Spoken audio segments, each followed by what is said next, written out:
Live from the studios at the University of Kansas, you are watching KUJH-TV News.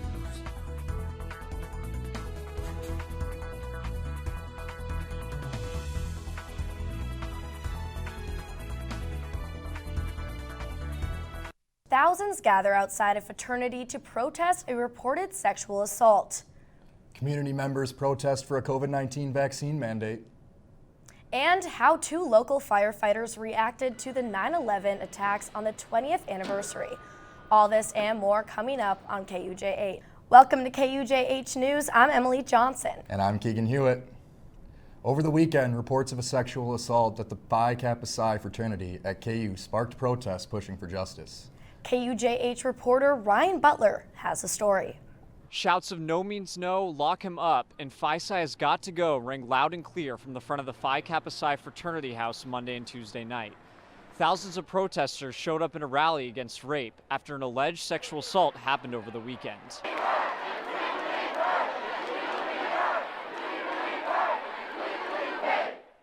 Things like this have gone on for too long without people being punished for their actions, and it's about time something changes. Students are demanding action now. They're pushing for more thorough investigations into these cases and more regulation. So I think there's a lot of cases that really haven't been looked into as much as they should, because I've definitely heard some stories, but at the end of the day, it's their course of action, but I do believe that they should be taking some more course of action. A lot of these reports go unreported. Just this one story affects this fraternity and Greek life as a whole. However, a lot more happens, and they need to be regulated. I think we should definitely put more money towards investigating these cases and more time into it too. Their message is clear. Listen to sexual assault survivors and do something about it. I just want to make sure they all feel safe and that they know that they have people around them. We should most definitely promote more investigation and make sure survivors are comfortable with coming forward with their stories, because there have been too many cases of survivors coming forward and nothing happening. As students continue to rally together against sexual assault, the university and Lawrence Police Department have both launched investigations into the case. This is Ryan Butler reporting for KUJH.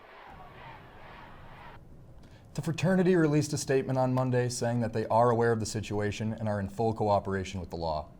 Members of the KU and Lawrence community organized a different protest Sunday outside of Wesco Hall. They were demanding the University of Kansas to mandate the COVID-19 vaccine. Tristan Allen has the story. Protect us now. It is time. Let's get it done.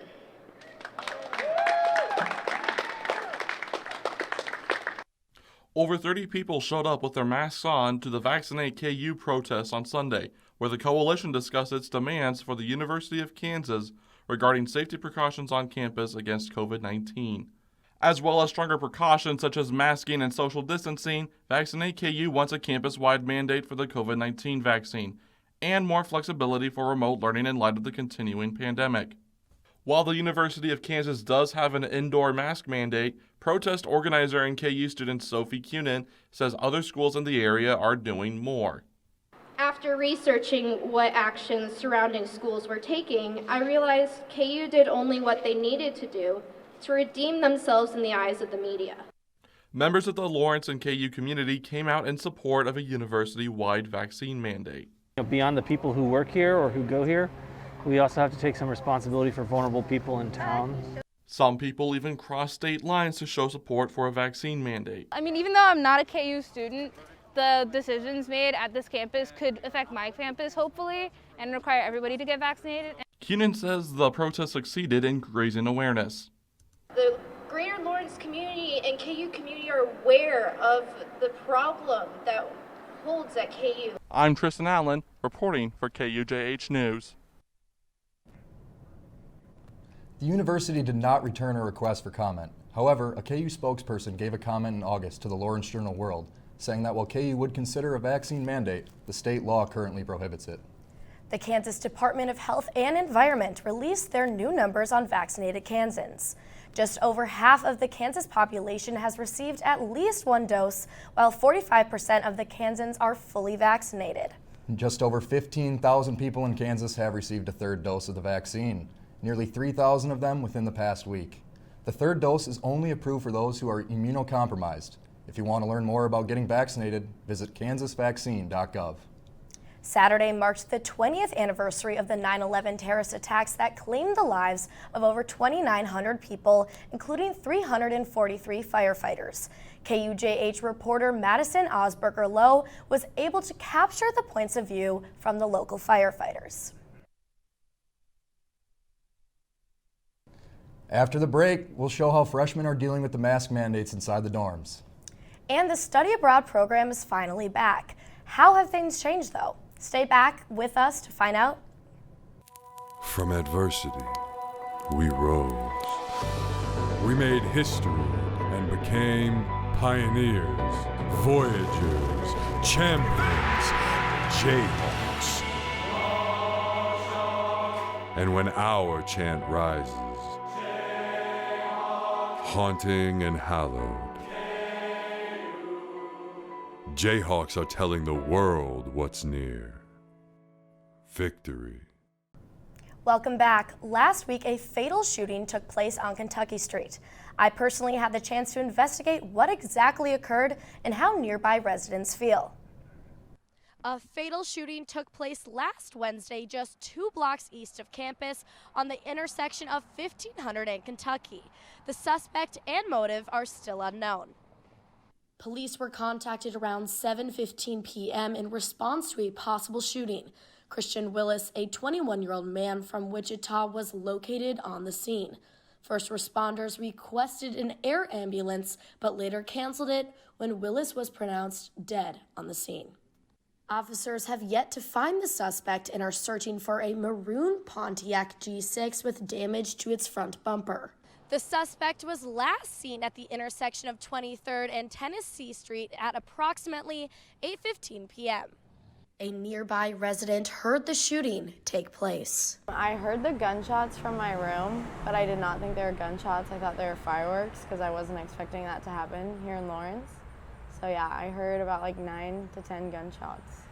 The incident occurred less than half a mile from the KU Memorial Union, causing a sense of unease for students. I'm definitely very worried about that. I'm really scared, especially just because it was so close to our house. Like, I definitely don't like walking around at night alone, like especially in the alley. So yeah, that definitely freaks me out. Police asked that anyone with information to call the Investigations Division or Crime Stoppers. Tips can be anonymous. And please remember to keep an eye out for anyone who could see that maroon Pontiac G6.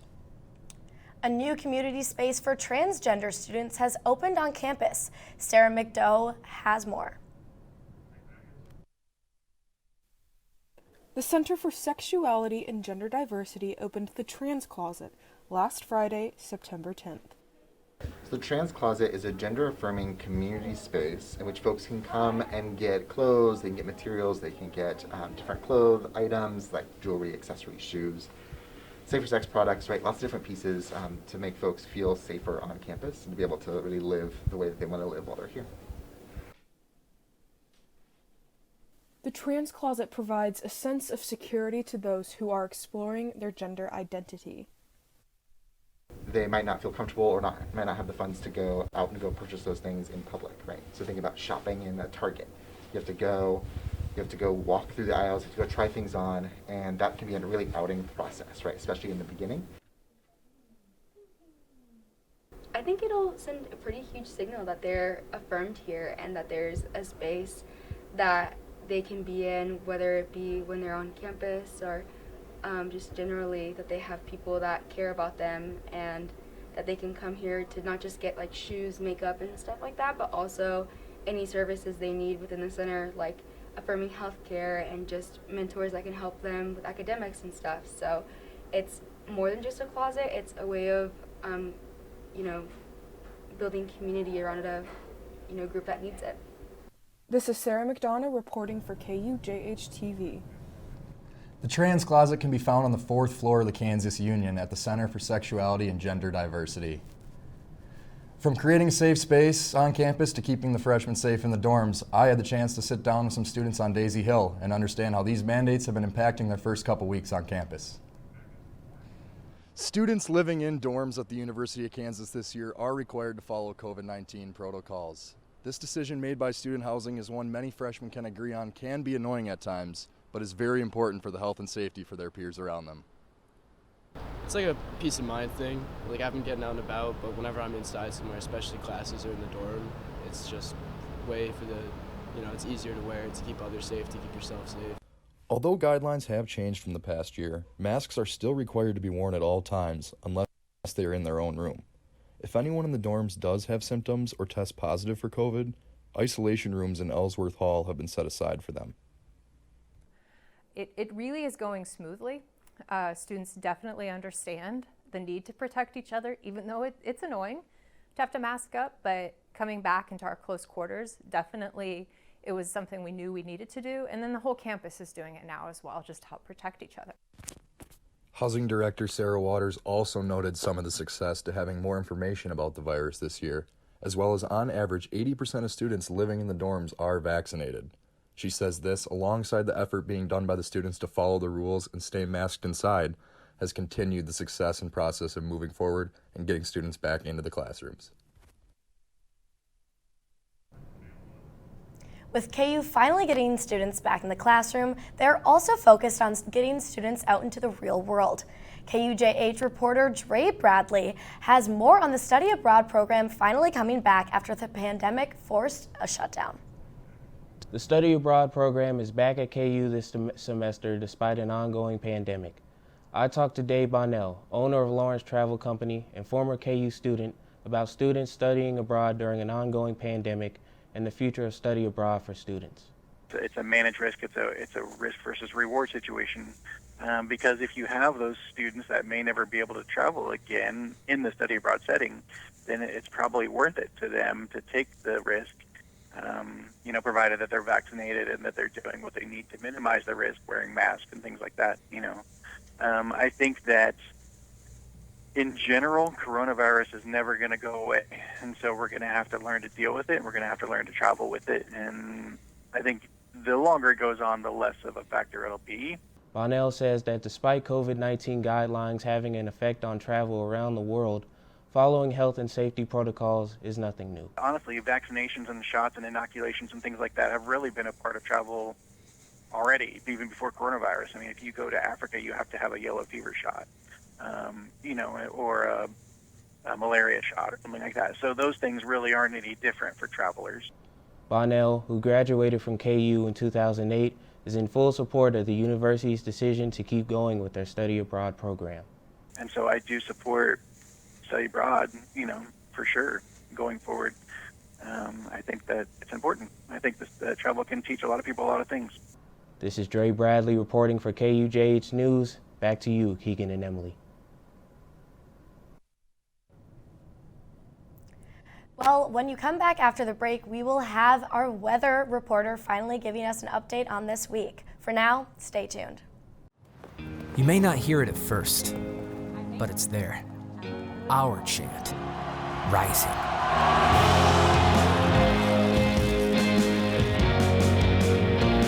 On this summit, callings converge, voices unify into a chorus that sounds out for good. For greatness. Can you hear it?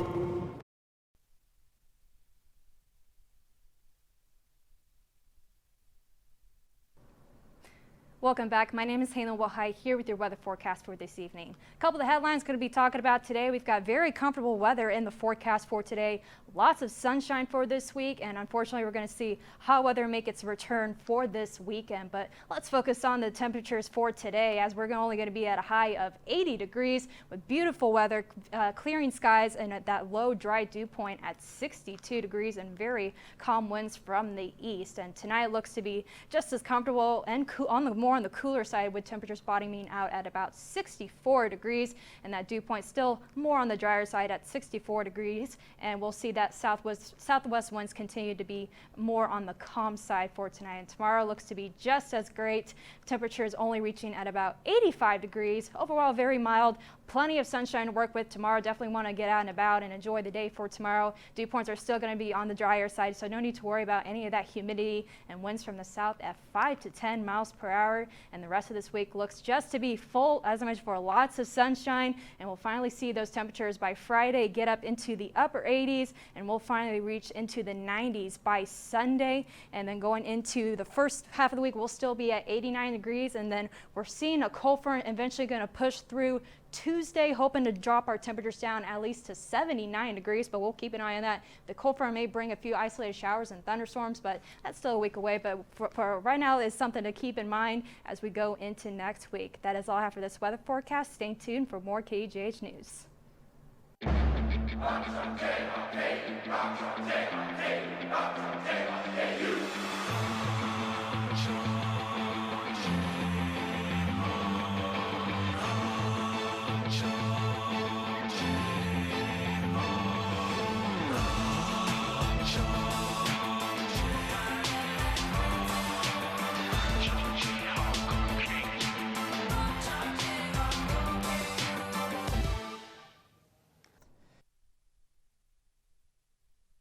On a Friday night, ending the Jayhawks' longest unbeaten streak since 2019.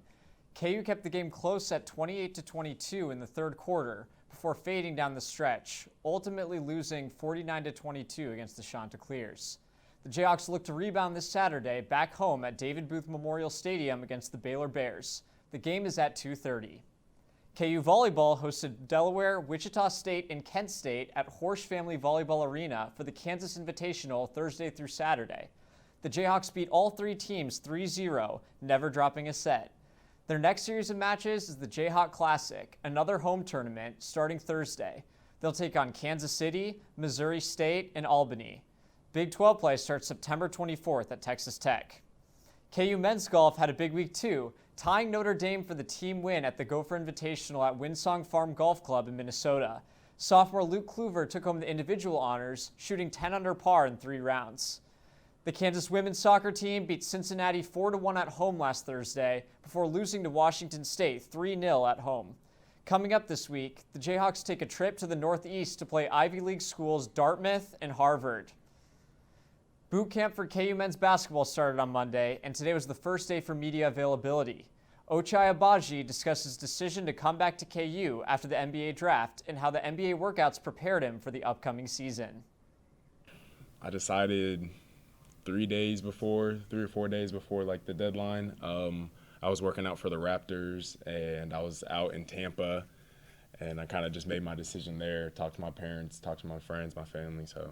Yeah, the trainer I was working out with, his main guy is Damian Lillard, and he would always talk about his workouts and, you know, how hard he worked, and, you know, he would be going 2 to 3 times a day, but the pace and like the work ethic of his workouts were 100% every single time, every single rep. So just seeing that at the highest level of an all-star was really special. So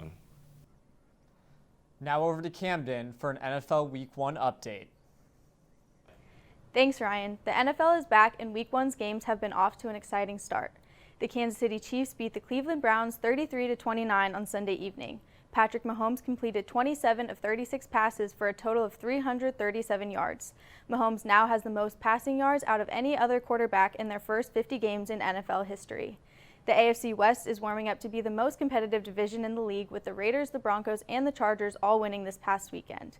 The Las Vegas Raiders won in overtime against the Baltimore Ravens when Carl Nassib, the first openly gay NFL player to play in a regular season game, sacked Lamar Jackson, setting up the game-winning touchdown for the Raiders.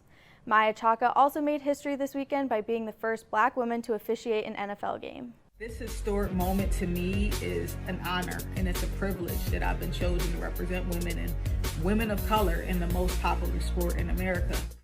Week 2 of the NFL starts Thursday night as the Giants take on the Washington football team at 7:20 p.m. The Chiefs play the Ravens Sunday night at 7:20 p.m. and my personal favorite, the Denver Broncos, take on the Jacksonville Jaguars at noon on Sunday. I'll be covering more NFL news here on KUJH in the future. I'm Camden Fogo. Back to you, Keegan and Emily.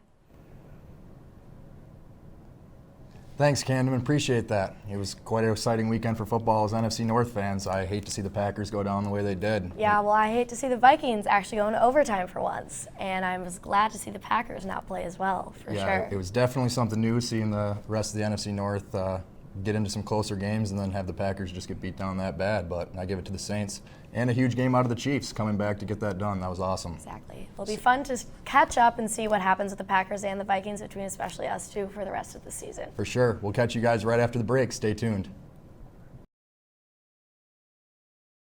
In America, littering is becoming a bigger and bigger problem. In the U.S. alone, 250 million pieces of trash are littered each year, costing $11.5 billion in cleanup. Of that number, 40% of the trash comes from motorists on highways. We are slowly destroying our natural resources by littering so much as a society. Next time you see trash on the ground, do your part and throw it away. Welcome back. Today is Online Learning Day, and even though online learning has been around for years, most students are familiar with it due to the pandemic. People of all ages can learn online. From a child in preschool to anyone trying to earn a college degree, online learning provides convenience and personalization for everyone. I definitely know it was something new when it came during the pandemic. It was something I never really had experience of until, and I could definitely say there were some pros and cons. Getting my extra free time, not having to wake up early for those morning classes was nice, but what do you think about it? I liked it, but I definitely think being back on campus, being able to be on Jayhawk Boulevard again is like so refreshing, and being able to kind of be fully back in person all together again. Yeah, seeing those familiar faces are really what I've been enjoying, seeing the people I was seeing before the pandemic and now getting to rekindle those relationships. That's awesome. I totally agree. Well, Saturday actually marked the 20th anniversary of the 9/11 terrorist attacks. KUJH reporter Madison Osberger-Lowe had the chance to talk to a few local firefighters.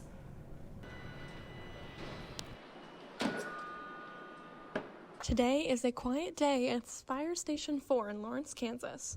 But these firefighters remember how different things were on a different sunny September day when firefighters and other New York City first responders rushed into harm's way. And I turned the TV on, and I saw a picture of both of the towers burning and the Pentagon burning. And my first thought was, we're at war with somebody. 20 years ago, firefighters gathered here on September 11th as a stunned nation watched after planes hijacked by terrorists crashed in the World Trade Center. Not long after, the second plane hit the South Tower, the Pentagon in Washington, D.C., and a field in Shanksville, Pennsylvania. Lieutenant Paul Schneider knew those firefighters were facing unprecedented challenges and danger as he watched them arrive at the World Trade Center. They started showing trucks going. That's when you knew as a firefighter that, you know, you've got guys, brotherhood, I guess, if you will, that we're going to be going into those buildings to go get people. On a day when people nationwide are remembering the courage of these New York firefighters and honoring those who are still serving, these men say they are humbled to be a part of this brotherhood. For KUJH News, I'm Madison Oswego. And that's all for KUJH. Be sure to tune in every Wednesday at 4 p.m. for KUJH News. Follow our socials on Twitter at KUJH_KU and our Instagram at KUJH News. I'm Emily Johnson. And I'm Keegan Hewitt. We appreciate you guys tuning in. Have a great evening. We'll see you next week.